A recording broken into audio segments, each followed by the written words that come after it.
Today I am going to tell you that rosary is a biblical prayer. So all those who oppose rosary, they need to listen, and we also need to listen to increase our knowledge of rosary. आज मैं आपको बताने जा रहा हूँ कि rosary माला का जाप, रोजरी माला की प्रार्थना जो है वो पूर्णतः बाइबल पर आधारित है।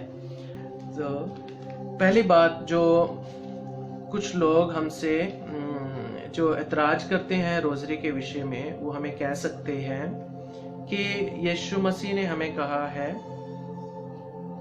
कि हमें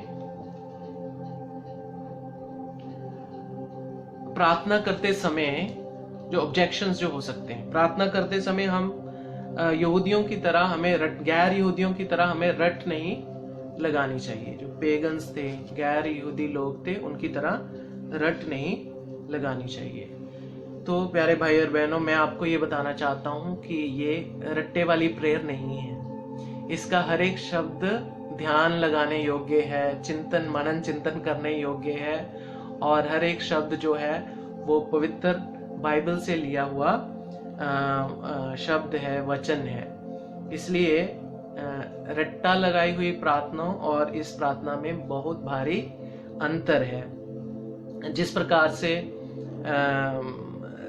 अगर हम ऐसा कहते हैं कि इसको आधार बनाते हैं कि प्रार्थना करते समय गैर यहूदियों की तरह रट नहीं लगानी है, उसको आधार बना के हम अगर इसका विरोध करते हैं, तो कुरिन्थियों के नाम संत पौलुस के पहले पत्र उसके 14 अध्याय 13 वाक्य से संत पौलुस हमें कहते हैं कि हमें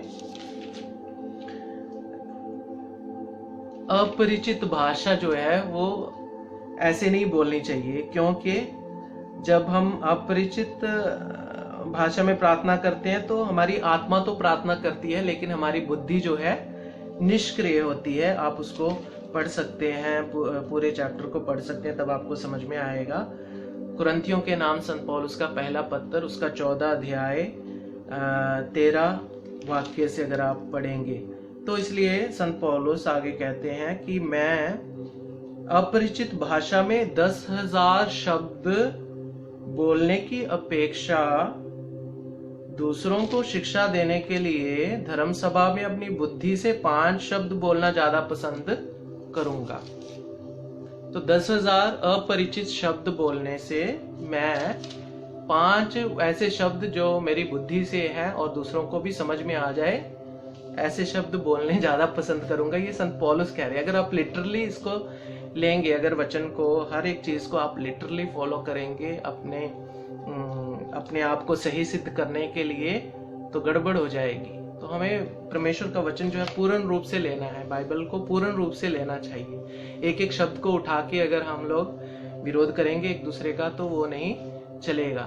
तो गैर कैथोलिक सभाओं में हमने देखा है, ऑनलाइन भी देखते हैं और कई लोग उसमें भाग भी लेते हैं, हमने देखा है कैसे लोग जो है 15-15, 20-20, आधा घंटा ऐसी अपरिचित भाषाएं बोलते हैं। बेशक अपरिचित भाषा आत्मा का वरदान है, लेकिन पौलुस क्या कह रहे हैं कि अपरिचित 10,000 शब्द बोलने से अच्छा है कि मैं 5 शब्द बोलूं, लेकिन जो दूसरों को समझ में आए और मेरी बुद्धि के द्वारा हो।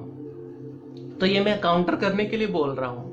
मैं ये नहीं कह रहा हूं कि अपरिचित भाषा में प्रेज करना बुरी बात है, लेकिन वो अकेले में कर सकते हैं। लेकिन दूसरे लोगों के बीच में जिनको नहीं पता है, भाषा की समझ में नहीं आ रही है, और हमारे बीच में उस भाषा का व्याख्या करने वाला कोई नहीं है, तो वो बेकार है। तो रोजरी एक ऐसी प्रार्थना है जो सबको समझ में आती है और जो बाइबल में से है, पूर्णतः बाइबल में से है, और 10,000 शब्दों से बहुत कम है, और परमेश्वर के वचन को हम बार बार दोहराते हैं। तो ये जो ऑब्जेक्शन है कि हमें रट्टा नहीं मारना है, ये गलत है। और दूसरा ऑब्जेक्शन जो लोग लगाते हैं वो ये है, गैर कैथोलिक जो रोजरी के विरोधी हैं, वो ये है कि यीशु मसीह ने पहले तिमोथी के नाम पहले पत्र उसका 2 अध्याय 5 वाक्य में ऐसे लिखा है कि ईश्वर और मनुष्यों के बीच में केवल एक ही मध्यस्थ है, अर्थात यीशु मसीह।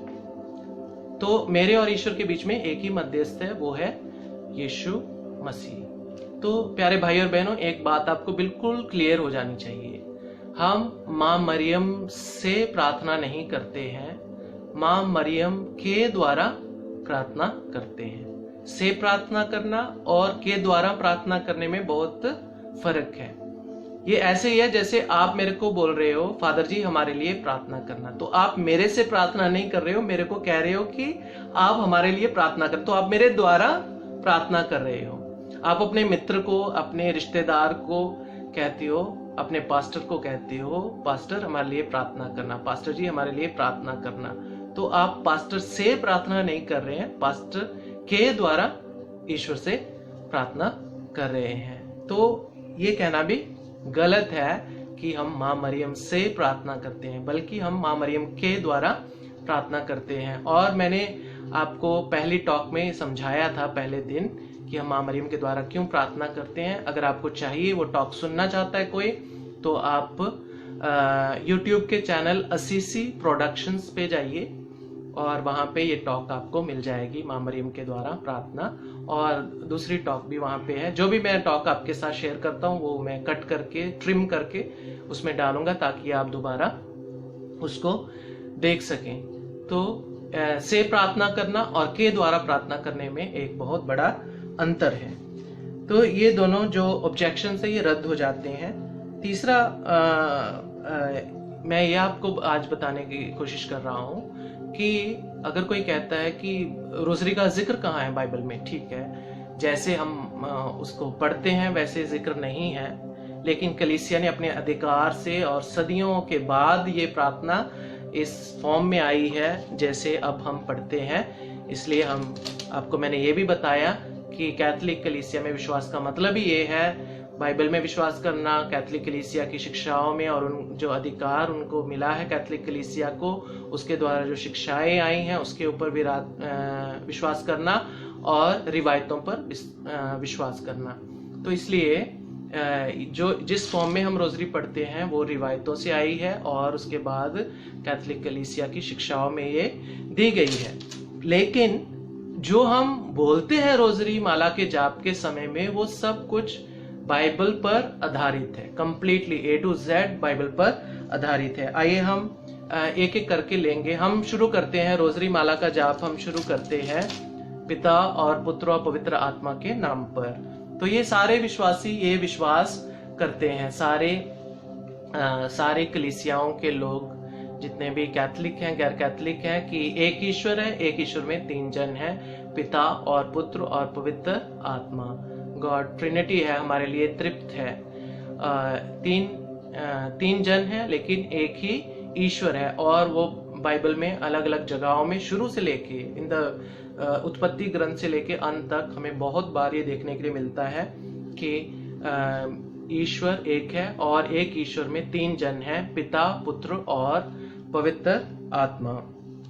तो इसलिए जो पहले हम पिता, पुत्र और पवित्र आत्मा करते हैं वो बिल्कुल कंप्लीटली बाइबल से है, बाइबल के पर आधारित वचनों पर है।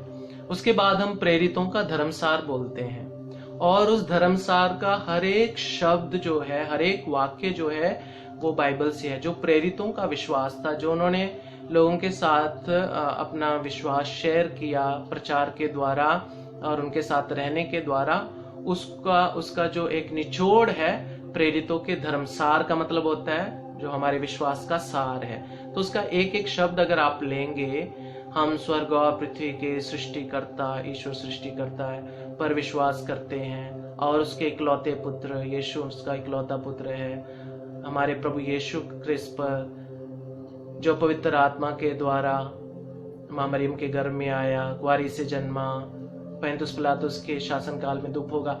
हर एक जो उसका जो वाक्य है प्रेरितों के धर्मसार का, वो हर एक वाक्य बाइबल पर आधारित है। उसके बाद जो रोजरी में अगली जो प्रार्थना जो यूज की जाती है वो है हे हमारे पिता की प्रार्थना। और हे हमारे पिता की प्रार्थना जो है वो आप सब जानते हैं किसने वे सिखाई है। ये हमारे पिता की प्रार्थना संत मत्ती की अंजील उसका 6 बाब 9 से 13 आयत में आपको ये प्रार्थना मिलेगी। शिष्यों ने कहा यीशु से, प्रभु हमें प्रार्थना करनी सिखाइए, और यीशु ने उन्हें प्रार्थना करनी सिखाई। तो ये हमारे पिता की प्रार्थना जो है यीशु मसीह के मुंह से निकले हुए शब्द हैं, इसलिए बहुत पावरफुल शब्द है, बहुत पावरफुल प्रेयर है, क्योंकि यीशु मसीह के मुंह से निकली हुई प्रार्थना है, जो खुदा का बेटा है, पवित्र त्रित्व का दूसरा जन है, जो मनुष्य बन के इस पृथ्वी पर आ गया, उसके मुंह से निकली हुई प्रार्थना है। तो ये आपको मिलेगी मत्ती की अंजील 6 बाब 19 से 13 आयत तक। उसके बाद है दूसरी प्रार्थना प्रणाम मरिया, जिसको हम बार बार दोहराते हैं। अब ये प्रार्थना हमें बाइबल में कहाँ मिलेगी, मैं आपको बताता हूँ कहाँ मिलेगी। अगर आपके पास बाइबल है तो आप ले लीजिएगा, नहीं तो बाद में आप रेफरेंस भी कर सकते हैं, रिवाइंड करके देख सकते हैं। संत लूकस की अंजील उसका 1 अध्याय 28 बाब, लूकस की अंजील 1 बाब 28 आयत में लिखा है,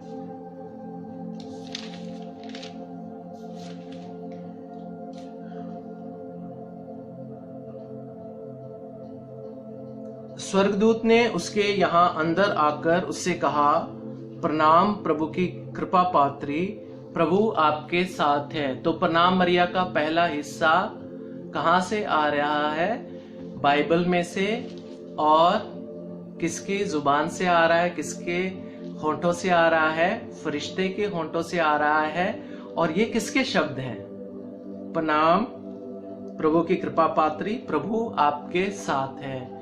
ये संदेश किसने भेजा है, ये शब्द किसने दिए हैं, पिता ईश्वर ने ये शब्द फरिश्ते को दिए हैं कि ये जाके तुम्हें बोलना है, प्रणाम प्रभु की कृपा पात्री, प्रभु आपके साथ हैं। तो ये हम बोलते हैं, प्रणाम मरिया कृपापूर्ण, प्रभु तेरे साथ है। उसके आगे चाहिए आप, तो आगे है, धन्य तू स्त्रियों में और धन्य तेरे गर्भ का फल यीशु। और ये शब्द किसने कहे, ये शब्द कहे हैं एलिजबेथ ने कहे हैं, लेकिन किसने उसको प्रेरित किया ये शब्द बोलने के लिए, ये बहुत ध्यान देने योग्य बात है कि भाई और बहनों।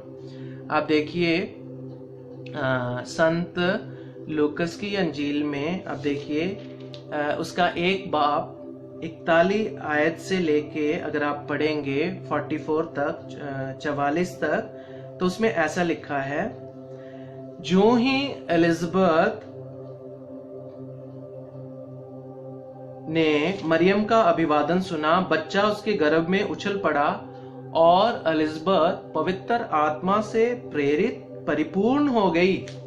पवित्र आत्मा से परिपूर्ण हो गई, बड़े ध्यान देने योग्य बात है। जो ही माँ मरियम का प्रणाम उसके कानों में पड़ा तो एलिजबेथ पवित्र आत्मा से परिपूर्ण होगी, बच्चा उसके कोख में उछल पड़ा और वो ऊंचे स्वर से बोल उठी, आप नारियों में धन्य हैं और धन्य है आपके गर्भ का फल। तो अगला हिस्सा यहां से आ रहा है। पहला हिस्सा खुदा बाप ने बोला है, प्रणाम मरिया कृपापूर्ण, प्रभु तेरे साथ है, और दूसरा हिस्सा एलिजबेथ ने बोला है, लेकिन पवित्र आत्मा से प्रेरित होकर बोला है। पहला हिस्सा स्वर्गदूत ने बोला है, लेकिन किसके शब्द हैं, पिता ईश्वर के शब्द हैं। और प्रणाम मरिया का जो अगली लाइनें हैं वो एलिजबेथ बोल रही है, लेकिन वो पवित्र आत्मा से परिपूर्ण होकर बोल रही है। तो एलिजबेथ के शब्द है, लेकिन पवित्र आत्मा के शब्द एलिजबेथ के मुंह के द्वारा आ रहे हैं। हमारे बहुत सारे पास्टर बोलते हैं, मुझे पवित्र आत्मा ने ये बोला, मुझे पवित्र आत्मा ने वो बोला। अरे बाइबल में भी पवित्र आत्मा ने बोला है, उसके ऊपर भी हमें अमल करना है।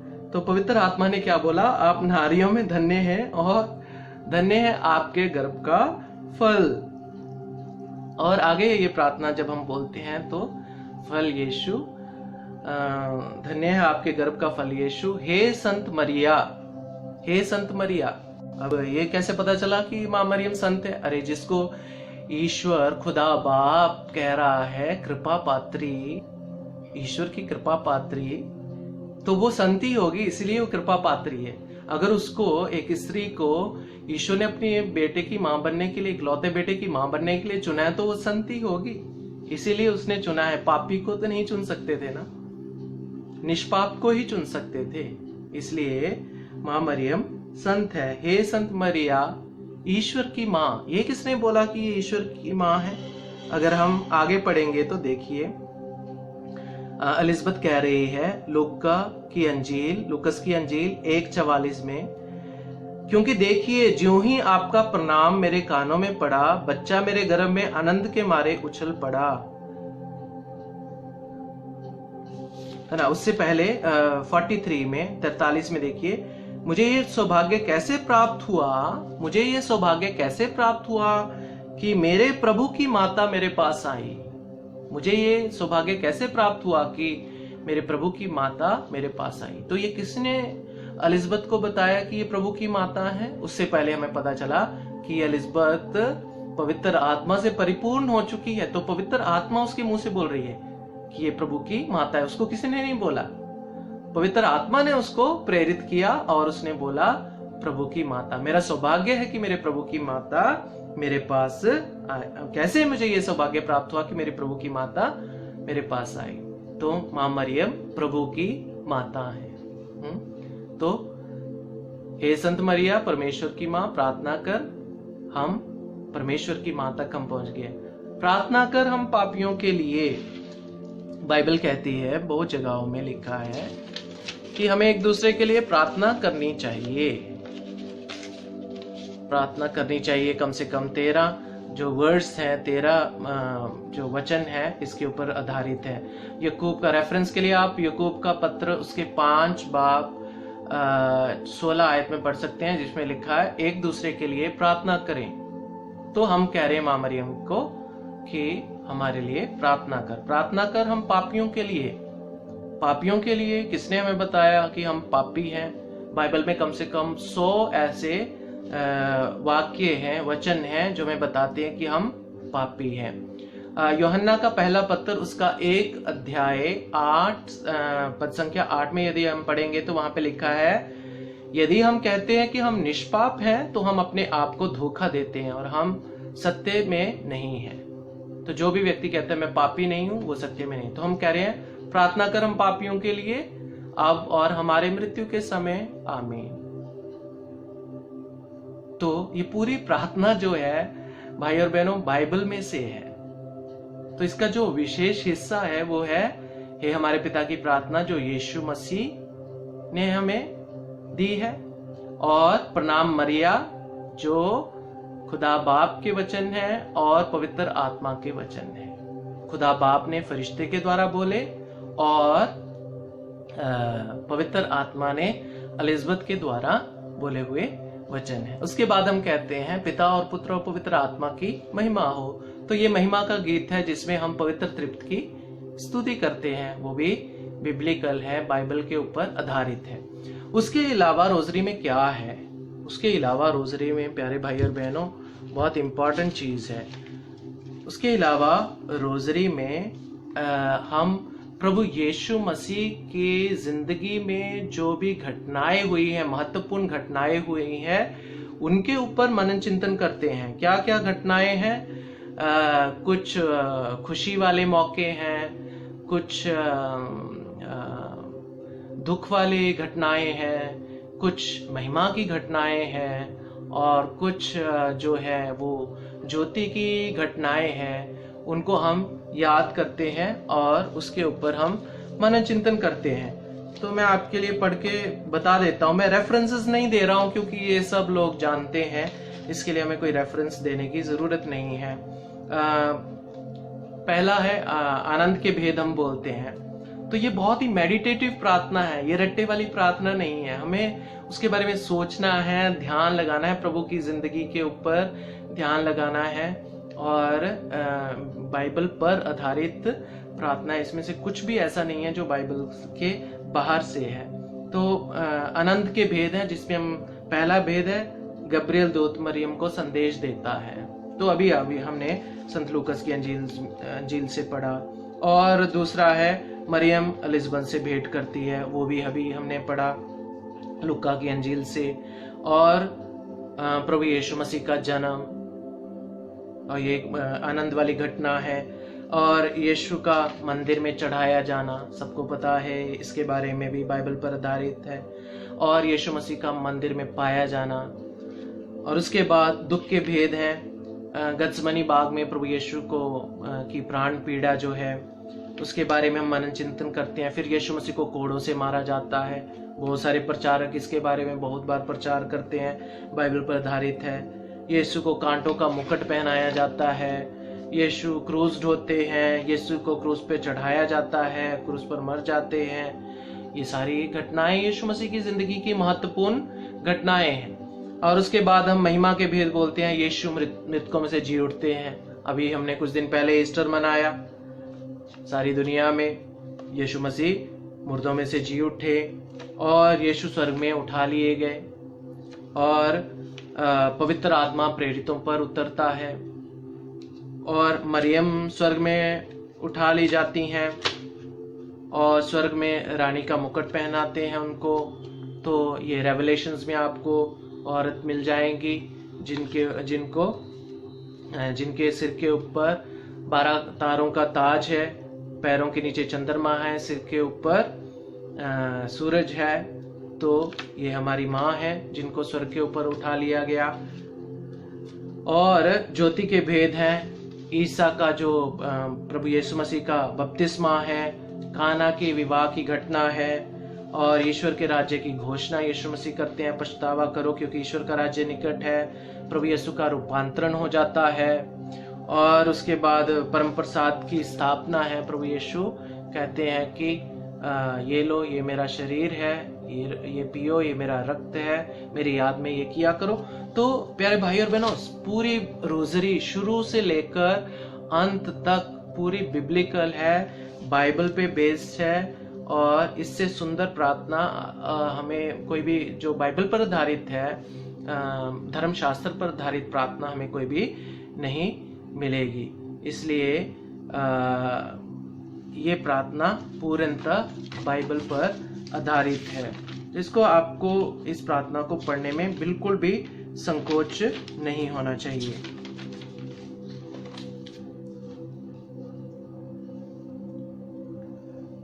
मेरे भाई और बहनों, रोजरी एक ऐसी जंजीर है जो हमें ईश्वर के साथ जोड़ती है।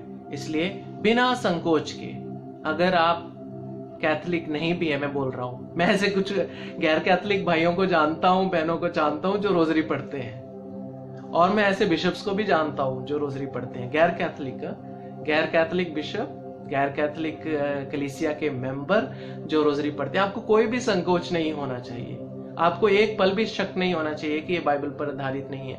एक एक शब्द बाइबल में से है। अगर आपको फिर से देखना है तो आप मेरी वीडियो रिवाइंड करके देख सकते हैं, रेफरेंसेस भी देख सकते हैं। इसलिए कल मैं आपको एक कहानी बताऊंगा कि एक प्रोटेस्टेंट की एक प्रणाम मरिया में कितनी शक्ति थी। एक प्रोटेस्टेंट की एक प्रणाम मरिया शक्तिशाली है। One Hail Mary of a Protestant is powerful. I will tell you a story tomorrow. Okay, how powerful is this prayer? How powerful is this prayer? I will tell you tomorrow.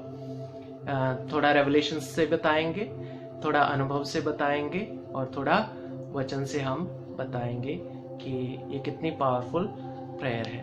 तो आप निसंकोच होकर rosary माला का जाप करें।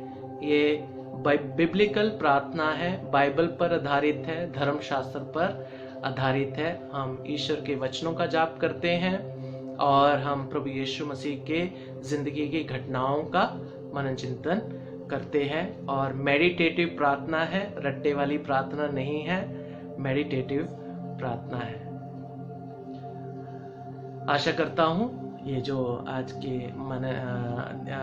का प्रचार है और मनन चिंतन हमने किया है साथ में, ये आपकी मदद करेगा माँ मरियम की प्रति भक्ति में आगे बढ़ने के लिए और रोजरी माला का जाप करने के लिए।